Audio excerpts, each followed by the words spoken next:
लाजो ने नीलिमा और वीरेंद्र की सहायता से उस हवेली की कैद से छूटकर बहुत दूर जा चुकी थी। सुबह जब बड़े ठाकुर भानु प्रताप जी की नींद टूटी तो उनका सर बहुत भारी लग रहा था। उन्हें बगल में देखा तो लाजो कमरे में गायब थी। उन्होंने आवाज लगाई लेकिन कोई जवाब नहीं मिला। उन्होंने नौकरों से पूछा लेकिन किसी को पता नहीं था कि लाजो है कहाँ। बड़े ठाकुर साहब पूरी हवेली में बौखलाए हुए लाजो को ढूंढ रहे थे, लेकिन वह मासूम चिड़ियों तो सोने के पिंजरे से उड़ चुकी थी।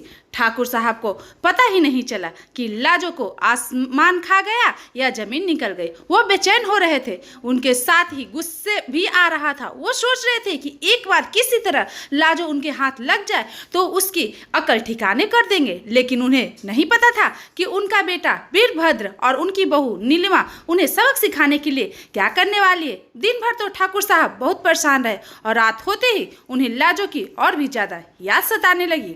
लेकिन लगे तो वहाँ भी नहीं, इसलिए वह शराब लेकर छत पर जाकर बैठ गए। रात के अंधकार में अचानक उन्हें एक सफ़ेद साया नजर आया, जिसे देखकर वो बुरी तरह चौंक गए, लेकिन वह डरने वालों में से नहीं थे। उन्होंने सोचा कि यह भ्रम होगा। वैसे भी शराब के नशे में इंसान की होशी कहाँ रहता है। लेकिन अगले ही पल उन्हें किसी स्त्री को रोने की आवाज़ आने लगी। उनके रुदन में इतना दर्द था, ठाकुर साहब डर गए। उन्हें चौंक कर आवाज़ की दिशा की ओर देखा तो अचानक ही रोने की आवाज़ आनी बंद हो गई और पायल की छमछम सुनाई देने लगी और हिम्मत करके उस अंधेरे की कोने की तरफ बढ़ने लगे जहां से आवाज़ आ रही थी। वहां का दृश्य देखकर उनकी आंखें सन्न हो गई। वहां उन्हें सफ़ेद साड़ी पहने हुई अपनी पूर्व पत्नी सुमित्रा जी दिखाई दे रही थी। उन्हें देखते ही उनके हाथों से कांच का गिलास छूटकर गिर पड़ा। उनकी आंखों पर यकीन नहीं हो रहा था। तभी उन्हें पीछे से हंसने की आवाज़ आई। उन्हें पलटकर देखा तब अचानक से सुमित्रा जी का साया वहां से गायब हो गया था। ठाकुर साहब का पूरा शरीर ठंडा पड़ चुका था।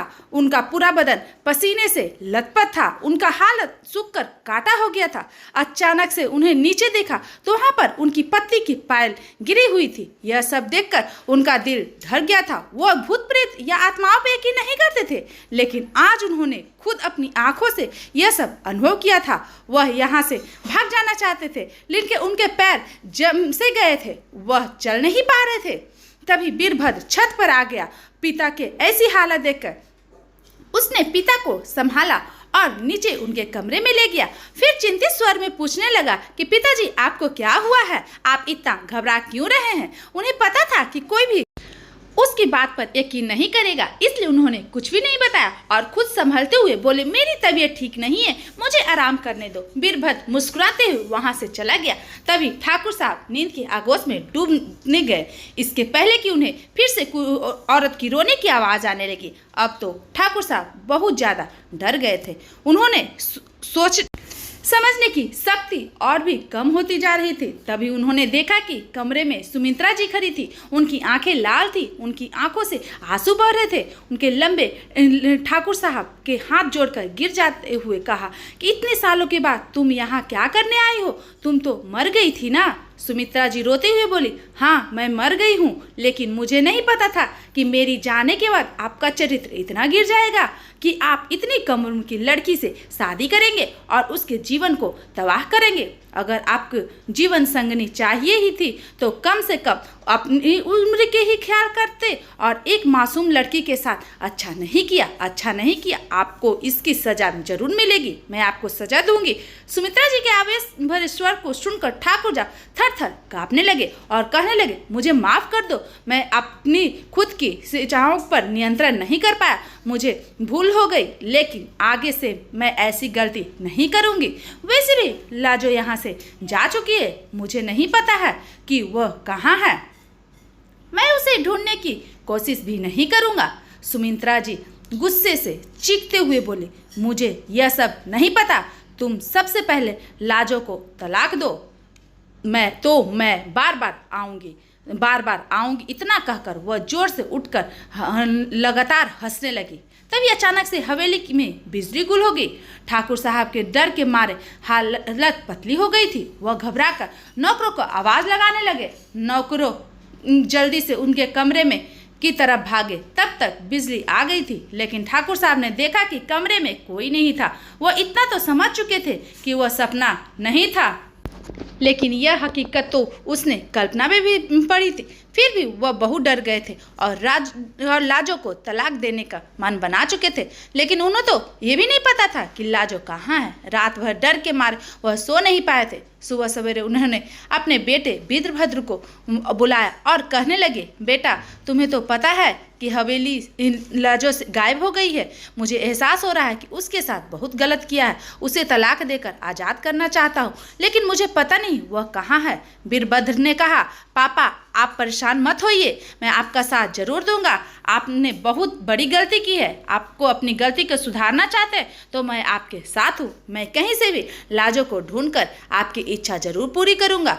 कुछ दिनों बाद वीरभद्र अपने पिता के पास आया और उन्हें बताया कि लाजो शहर में मिल गई है, लेकिन वह हमारे डर से यहाँ नहीं आना चाहती। आप तलाक का पेपर पर साइन कर दीजिए, बाकी मैं देख लूँगा। भानु प्रताप जी बहुत खुश हुए। तलाक के पेपर पर साइन करने के बाद उनके मन में एक बहुत बड़ा बोझ उतर गया था। वह बहुत प्रसन्न थे। उन्होंने अपनी पहली पत्नी के नाम से पूजा भी करवाई और उनके मन ही मन क्षमा भी मांगे। वीरभद्र और नीलिमा भी बहुत प्रसन्न थे। वह खुशी खुशी शहर लौट गए। शहर में एक्ट करने वाले ऑडिटर को बुलाकर स्पेशल एक्टिव और मेकअप का प्रयोग करके सुमित्रा जी का चरित्र गढ़ा था, जिसे देखकर ठाकुर साहब समझ गए थे। उन्हें लाजो को मुक्त करने के साथ साथ कसम भी खाए कि आगे वो ऐसी गलती कभी नहीं करेंगे, किसी मासूम लड़की पर अत्याचार नहीं करेंगे। वीरभद्र और नीलिमा का मन भी हल्का हो गया था। उसके साथ ही अपने पिता को भी गलती रास्ते पर जाने से रोक लिया था। शहर आकर नीलिमा ने लाजो की पढ़ाई लिखाई का इंतजाम करवाया। उसके कारण उसकी जिंदगी में इतना सुखद परिवर्तन आया कि कुछ ही सालों में पढ़ लिख कर वो एक प्राइवेट कंपनी में नौकरी करने लगी। आत्मनिर्भर बनने के बाद उसमें आत्मविश्वास का भी संचार हो गया था और वो पहले वाली तो लाजो नहीं, उसके व्यक्तित्व इतना परिवर्तन आ गया था कि नीलिमा और वीरभद्र भी उसे मिलते तो उसे देखकर हैरान हो जाते। लाजो के ऑफिस में भी प्रतीक काम करता था। वह मन ही मन उन लोगों से प्यार करता था और जब प्रतीक को उससे शादी की बात चलाने की प्रतीक से रहा नहीं गया और लाजो के सामने अपने प्रेम का इजहार कर दिया।